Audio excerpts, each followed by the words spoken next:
दोस्तों, स्वागत है आप सभी का हमारे इस YouTube चैनल आशीष क्लासेस 2.0 में।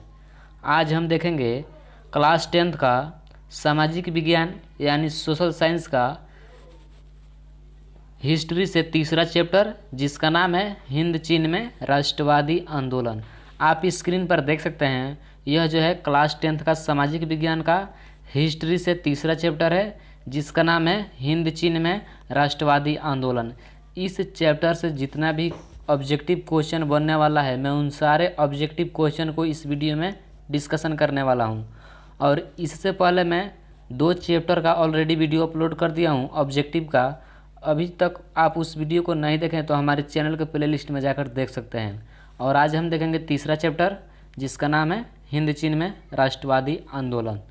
तो चलिए चलते हैं, प्रश्न को देख लेते हैं। प्रश्न को देखने से पहले आपसे छोटी सी रिक्वेस्ट है कि अभी तक इस वीडियो को लाइक नहीं किए तो एक लाइक जरूर करें, क्योंकि आपका एक लाइक हमें नेक्स्ट वीडियो बनाने का मोटिवेट करता है। और साथ ही चैनल पर पहली बार विजिट किए हैं तो इस चैनल को सब्सक्राइब कर लीजिए।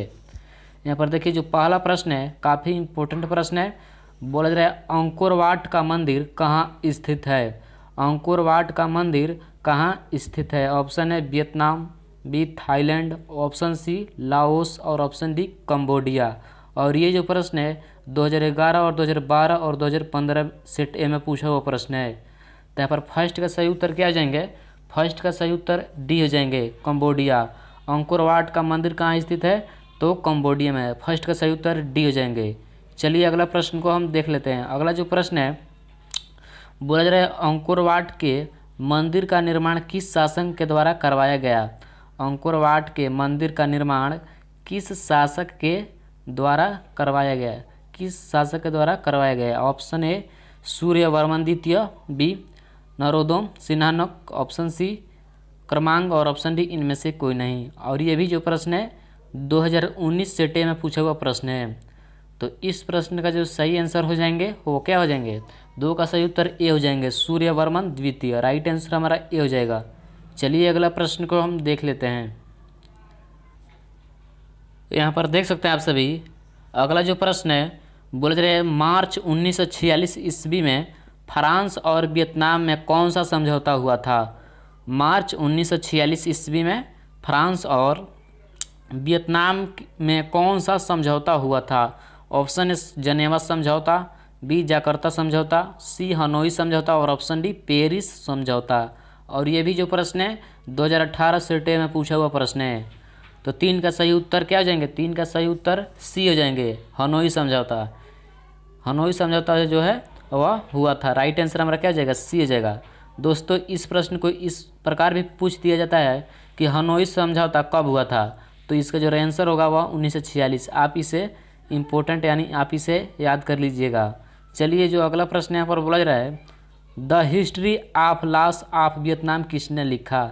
The history of the loss of Vietnam किसने लिखा। ऑप्शन है हो ची मिन, ऑप्शन बी फान बोई चाऊ, ऑप्शन सी कुआंग और ऑप्शन डी त्रियो। और ये भी जो प्रश्न है 2011 सेट सी में पूछा हुआ प्रश्न है। तो 4 का जो सही आंसर होगा वह क्या हो जाएगा? बी हो जाएगा, फान बोई चाऊ। यहाँ पर अगला जो प्रश्न है उसे हम देख लेते हैं। हिंद चीन पहुँचने वाले प्रथम व्यापारी कौन थे। हिंद चीन पहुँचने वाले प्रथम व्यापारी कौन थे। ऑप्शन है ब्रितानी, बी फ्रांसीसी, ऑप्शन सी पुर्तगाली और ऑप्शन डी डच। ठीक है, यहाँ पर डच बोला जा रहा है। और ये भी जो प्रश्न है 2016 और 2018 में पूछा हुआ प्रश्न है। तो इस प्रश्न का जो सही आंसर होगा वह सी हो जाएगा, पुर्तगाली। ठीक है, राइट आंसर हमारा सी हो जाएगा। हिंद चीन पहुंचने वाले प्रथम व्यापारी कौन थे? तो पुर्तगाली थे। राइट आंसर हमारा क्या हो जाएगा? सी हो जाएगा। चलिए अगला प्रश्न को हम देख लेते हैं।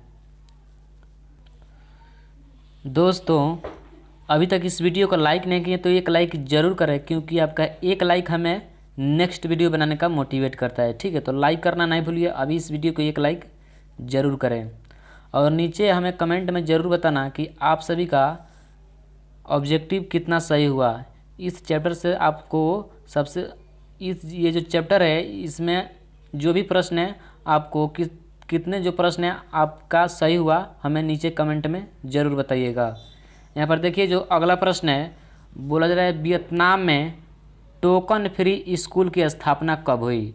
वियतनाम में टोकन फ्री स्कूल की स्थापना कब हुई? और ये भी जो प्रश्न है 2015 सेट सी में पूछा हुआ प्रश्न है। तो यहाँ पर छठा जो प्रश्न है, इस प्रश्न का जो सही आंसर होगा वह ये हो जाएगा 1907 ईस्वी। अगला जो प्रश्न यहाँ पर बोला जा रहा है, हनोई समझौता किस वर्ष हुआ था? देखिए मैं आप सभी को पहले भी बता चुका था कि इस प्रकार का जो प्रश्न है पूछा जा सकता है। बोला जा रहा है हनोई समझौता किस वर्ष हुआ? ऑप्शन है मार्च 1946, बी फरवरी 1948 ईस्वी, ऑप्शन सी जून 1949 ईस्वी और ऑप्शन डी अप्रैल 1951 ईस्वी। देखिए मैं इस प्रश्न को आपको पहले भी बता चुका हूँ, तो इसका जो सही आंसर होगा वह ए हो जाएगा। मार्च 1946 ईस्वी में जो है हनोई समझौता हुआ था। राइट आंसर हमारा क्या हो जाएगा? ए हो जाएगा। उसके बाद यहाँ पर देखिए जो आठवां प्रश्न है, बोला जा रहा है हनोई समझौता निम्नलिखित में किसके बीच हुआ? हनोई समझौता निम्नलिखित में किसके बीच हुआ? ऑप्शन है फ्रांस एवं वियतनाम, बी रूस एवं कंबोडिया, ऑप्शन सी चीन व लाओस और ऑप्शन डी इनमें से कोई नहीं। तो 8 का सही उत्तर ए हो जाएंगे, फ्रांस और वियतनाम के बीच जो है हनोई समझौता हुआ था। राइट आंसर हमारा क्या हो जाएंगे? ए हो जाएंगे। चलिए अगला प्रश्न को हम देख लेते हैं। यहाँ पर अगला जो प्रश्न है, बोला जा रहा है निम्नलिखित में किस वर्ष रूस एवं चीन ने वियतनाम गणराज्य को मान्यता दे दी? निम्नलिखित में किस वर्ष रूस एवं चीन ने वियतनाम गणराज्य को मान्यता दे दी? तो इस प्रश्न का जो बिल्कुल सही आंसर होगा वह क्या हो जाएगा? इस प्रश्न का जो सही आंसर होगा वह बी हो जाएगा 1950 ईस्वी में। ठीक है। उसके बाद अगला जो प्रश्न है 10 नंबर, बोला जा रहा है हिंद चीन क्षेत्र में कौन से देश आते हैं? हिंद चीन क्षेत्र में कौन से देश आते हैं? ऑप्शन है चीन वियतनाम लाओस, बी हिंद चीन Vietnam Laos, option C Cambodia Vietnam Laos और ऑप्शन डी कंबोडिया वियतनाम चीन थाईलैंड। ठीक है। तो 10 का सही उत्तर सी हो जाएंगे, कंबोडिया वियतनाम और लाओस आता है। राइट आंसर हमारा सी हो जाएगा। चलिए अगला प्रश्न को हम देख लेते हैं। अगला जो प्रश्न यहाँ पर बोला जा रहा है हिंद चीन में बसने वाले फ्रांसीसी को क्या कहे जाते थे? हिंद चीन में बसने वाले फ्रांसीसी क्या कहे जाते थे? और ये जो प्रश्न है 2019 सेट सी में पूछा हुआ प्रश्न है। तो ऑप्शन है फ्रांसीसी, बी शासक वर्ग, सी क्लोन, ऑप्शन डी जनरल। तो 11 नंबर काफ़ी इंपॉर्टेंट प्रश्न है और इस प्रश्न का जो सही आंसर होगा वह सी हो जाएगा, क्लोन कहे जाते थे। राइट आंसर हमारा सी हो जाएगा। उसके बाद अगला जो प्रश्न है, बोला जा रहा है नरोत्तम सिन्हानुक कहाँ के शासक थे? नरोत्तम सिन्हानुक कहाँ के शासक थे? ऑप्शन है Vietnam, B Laos, C Thailand और ऑप्शन डी कंबोडिया। तो 12 का सही उत्तर क्या जाएंगे? 12 का जो सही आंसर होगा, तो 12 का सही उत्तर क्या जाएंगे? डी हो जाएंगे। ठीक है। यहाँ पर हो जाएगा कंबोडिया। नरोत्तम सिन्हानुक कहाँ के शासक थे? तो कंबोडिया के थे। राइट आंसर हमारा जो है डी हो जाएगा। और ये जो प्रश्न है बोर्ड मॉडल प्रश्न है। उसके बाद यहाँ पर अगला जो प्रश्न है, उसके बाद यहाँ पर देख सकते हैं आप सभी, अगला जो प्रश्न है बोला रहा है किस प्रसिद्ध दार्शनिक ने एक अदालत लगाकर अमेरिका को वियतनाम युद्ध के लिए दोषी करार दिया? देखिए ये भी इम्पोर्टेंट प्रश्न है।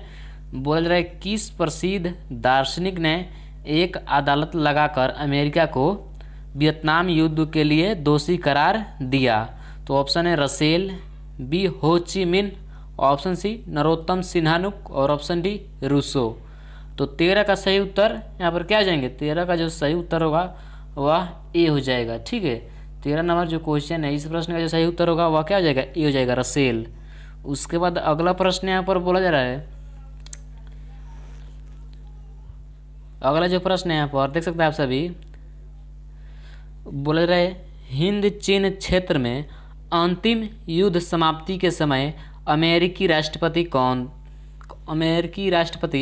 कौन थे? देखिए बोल रहे हिंद चीन क्षेत्र में अंतिम युद्ध समाप्ति के समय अमेरिकी राष्ट्रपति कौन थे? ऑप्शन है Washington, B Nixon, C George Bush और ऑप्शन डी रूजवेल्ट। तो 14 का सही उत्तर यहाँ पर क्या हो जाएंगे? बी हो जाएंगे, निक्सन। राइट आंसर हमारा जो है बी हो जाएगा। उसके बाद यहाँ पर अगला जो प्रश्न है, बोला जा रहा है वियतनामी राष्ट्रवादी दल का गठन कब हुआ था? वियतनामी राष्ट्रवादी दल का गठन कब हुआ था? ऑप्शन है 1910 ईस्वी, बी 1914 ईस्वी, सी 1922 और ऑप्शन डी 1926। तो इस प्रश्न का जो बिल्कुल सही आंसर होगा वह 1914 ईस्वी हो जाएगा, यानी ऑप्शन नंबर बी हमारा बिल्कुल सही आंसर हो जाएगा। चलिए अगला प्रश्न को हम देख लेते हैं। अगला जो प्रश्न यहाँ पर बोला रहा है, वियतनाम के राष्ट्रवादियों ने किस वर्ष वियतनाम की स्वतंत्रता की घोषणा कर दी। देखिए ये जो प्रश्न है काफ़ी इम्पोर्टेंट प्रश्न है। बोला जा रहा है यहाँ पर, वियतनाम के राष्ट्रवादियों ने किस वर्ष वियतनाम की स्वतंत्रता की घोषणा कर दी। ऑप्शन है 2 सितंबर 1945 ईस्वी, बी 10 दिसंबर 1947 ईस्वी, ऑप्शन सी 16 अक्टूबर 1949 ईस्वी और ऑप्शन डी इनमें से कोई नहीं। ये काफ़ी इम्पोर्टेंट प्रश्न है, तो इस प्रश्न का जो बिल्कुल सही आंसर होगा वह ए हो जाएगा, 2 सितंबर 1945 ईस्वी। उसके बाद अगला जो प्रश्न है बोल रहा है, हिंद चीन की उत्तरी सीमा छूती है। हिंद चीन की उत्तरी सीमा छूती है। तो ऑप्शन है म्यांमार एवं चीन, बी चीन एवं कंबोडिया, सी कंबोडिया एवं रूस और ऑप्शन डी इनमें से कोई नहीं। तो 17 का सही आंसर जो होगा वह ए हो जाएगा, म्यांमार एवं चीन। राइट आंसर हमारा ए हो जाएगा। अगला जो प्रश्न यहाँ पर बोला जा रहा है, वियतनाम में स्कॉलर्स रिवोल्ट किसने चलाया। वियतनाम में स्कॉलर्स रिवोल्ट किसने चलाया। ऑप्शन है दार्शनिकों ने, बी विद्यार्थियों ने, सी राज दरबार के अधिकारियों ने और ऑप्शन डी सैनिकों ने। तो इस प्रश्न का जो बिल्कुल सही आंसर होगा वह सी हो जाएगा, राज दरबार के अधिकारियों ने। वियतनाम में स्कॉलर्स रिवोल्ट किसने चलाया, तो राज दरबार के अधिकारियों ने। राइट आंसर हमारा सी हो जाएगा। अगला प्रश्न यहाँ पर बोला जा रहा है, लियांग किचाओ कौन थे। लियांग किचाओ कौन थे। ऑप्शन है चीनी सुधारक, बी जापानी दार्शनिक, सी वियतनामी क्रांतिकारी और ऑप्शन डी वियतनामी राजा। तो 19 का सही उत्तर ए हो जाएंगे, चीनी सुधारक। राइट आंसर हमारा ए हो जाएगा। चलिए अगला जो प्रश्न है उसे हम देख लेते हैं। 20 नंबर जो प्रश्न है बोला जा रहा है, हो ची मिन्ह का शाब्दिक अर्थ है। हो ची मिन्ह का शाब्दिक अर्थ है। ऑप्शन है पथ प्रदर्शक, बी मसीहा, सी क्रांतिकारी और ऑप्शन डी इनमें से कोई नहीं। और ये भी जो प्रश्न है बोर्ड मंडल प्रश्न है। तो 20 का सही उत्तर क्या हो जाएगा, 20 का जो सही आंसर होगा वह ए हो जाएगा, पद, यहाँ पर पथ प्रदर्शक। ठीक है, हो ची मिन्ह का शाब्दिक अर्थ है वह पथ प्रदर्शक होगा। राइट आंसर हमारा ए हो जाएगा। उसके बाद अगला जो प्रश्न है काफ़ी इम्पोर्टेंट प्रश्न है। बोला रहा है, वियतनामी कम्युनिस्ट पार्टी के संस्थापक कौन थे। यहाँ पर अगला जो प्रश्न है बोला रहा है, वियतनामी कम्युनिस्ट पार्टी के संस्थापक कौन थे। वियतनामी कम्युनिस्ट पार्टी के संस्थापक कौन थे। ऑप्शन है न्यूगेन, बी राजा फुत्से, सी हुइन फू सो और ऑप्शन डी हो ची मिन्ह। तो 21 नंबर काफ़ी इंपॉर्टेंट प्रश्न है और इस प्रश्न का जो बिल्कुल सही आंसर होगा वह डी हो जाएगा, हो ची मिन्ह। वियतनामी कम्युनिस्ट पार्टी के संस्थापक कौन थे, तो हो ची मिन्ह थे। राइट आंसर हमारा डी हो जाएगा। चलिए अगला प्रश्न को हम देख लेते हैं। अगला प्रश्न यहाँ पर आप सभी देख सकते हैं, बोले जा रहे, एकीकृत वियतनाम की स्थापना किस वर्ष हुई। एकीकृत वियतनाम की स्थापना किस वर्ष हुई। ऑप्शन है 1954 ईस्वी, बी 1960 ईस्वी, ऑप्शन सी 1969 ईस्वी और ऑप्शन डी 1975 ईस्वी। तो 22 का सही आंसर जो होगा वह क्या हो जाएगा, 22 का जो सही आंसर होगा वह डी हो जाएगा, 1975 ईस्वी। उसके बाद यहाँ पर अगला जो प्रश्न है बोले रहे, हिंद चीन के दक्षिण में है। हिंद चीन के दक्षिण में है तो क्या है। ऑप्शन है लाल सागर, बी चीन सागर, ऑप्शन सी काला सागर और ऑप्शन डी इनमें से कोई नहीं। तो इस प्रश्न का जो बिल्कुल सही आंसर होगा वह क्या हो जाएगा, बी हो जाएगा, चीन सागर। राइट आंसर हमारा जो है बी हो जाएगा। उसके बाद अगला प्रश्न यहाँ पर बोला जा रहा है, निम्नलिखित में किस शताब्दी में कम्बुज का पतन हो गया था। निम्नलिखित में किस शताब्दी में कम्बुज का पतन हो गया था। ऑप्शन है 15वीं, बी 16वीं, सी 17वीं और ऑप्शन डी 18वीं।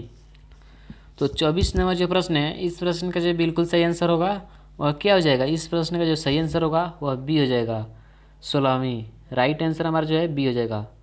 उसके बाद अगला प्रश्न यहाँ पर बोला जा रहा है 1931 ईस्वी तक वियतनाम विश्व का तीसरा बड़ा निर्यातक देश बन गया। 1931 ईस्वी तक वियतनाम विश्व का तीसरा बड़ा निर्यातक देश बन गया। ऑप्शन है रबर का, बी चावल का, सी गेहूं का और ऑप्शन डी मक्का का। तो 25 नंबर काफ़ी इंपॉर्टेंट प्रश्न है और इस प्रश्न का जो बिल्कुल सही आंसर होगा वह बी हो जाएगा, यानी चावल का। राइट आंसर हमारा जो है बी हो जाएगा। उसके बाद अगला प्रश्न बोला जा रहा है इंडो चाइना किस देश का उपनिवेश था। इंडो चाइना किस देश का उपनिवेश था। ऑप्शन है अमेरिका की, बी फ्रांस का, देखिए यहाँ पर ऑप्शन है अमेरिका को, बी फ्रांस को, सी इंग्लैंड को और ऑप्शन डी जापान को। तो 26 का सही उत्तर बी हो जाएंगे, फ्रांस को। इंडो चाइना किस देश का उपनिवेश था, तो फ्रांस को। राइट आंसर हमारा जो है बी हो जाएगा। उसके बाद अगला प्रश्न यहाँ पर बोला जा रहा है उपनिवेश की स्थापना के पूर्व वियतनाम पर किस संस्कृति का प्रभाव था। उपनिवेश की स्थापना के पूर्व यानी पहले वियतनाम पर किस संस्कृति का प्रभाव था। ऑप्शन है अंग्रेजी, बी भारतीय, सी चीनी और ऑप्शन डी जापानी। तो इस प्रश्न का जो बिल्कुल सही आंसर होगा वह सी हो जाएगा, चीनी। राइट आंसर हमारा जो है सी हो जाएगा। उसके बाद काफ़ी इंपॉर्टेंट प्रश्न है, बोला जा रहा है फ्रेंच इंडो चाइना की स्थापना किस वर्ष की गई। फ्रेंच इंडो चाइना की स्थापना किस वर्ष की गई। ऑप्शन है 1858 ईस्वी में, बी 1867 ईस्वी में, सी 1883 ईस्वी में और ऑप्शन डी 1887 ईस्वी में। तो 28 का सही उत्तर डी हो जाएंगे, 1887 ईस्वी में फ्रेंच इंडो चाइना की स्थापना की गई थी, 1887 ईस्वी में। राइट आंसर हमारा जो है डी हो जाएगा।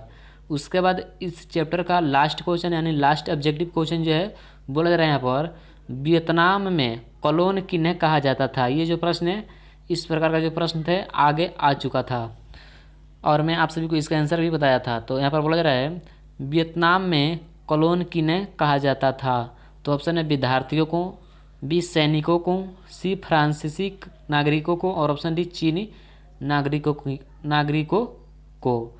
और ये जो प्रश्न है बोर्ड मंडल प्रश्न है।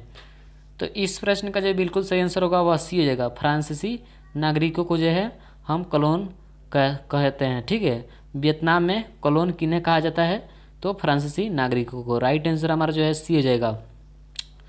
तो दोस्तों यही था तीसरा चैप्टर सामाजिक विज्ञान का जो कि हिस्ट्री से था। और यह जो था तीसरा चैप्टर था जिसका नाम था हिंद चीन में राष्ट्रवादी आंदोलन। इस चैप्टर से बस इतना ही ऑब्जेक्टिव था और मैं सारे ऑब्जेक्टिव क्वेश्चन को आपके सामने सॉल्यूशन करा चुका हूँ। मिलेंगे अगले वीडियो में और अगले चैप्टर के साथ, तब तक के लिए आप सभी को बहुत बहुत धन्यवाद।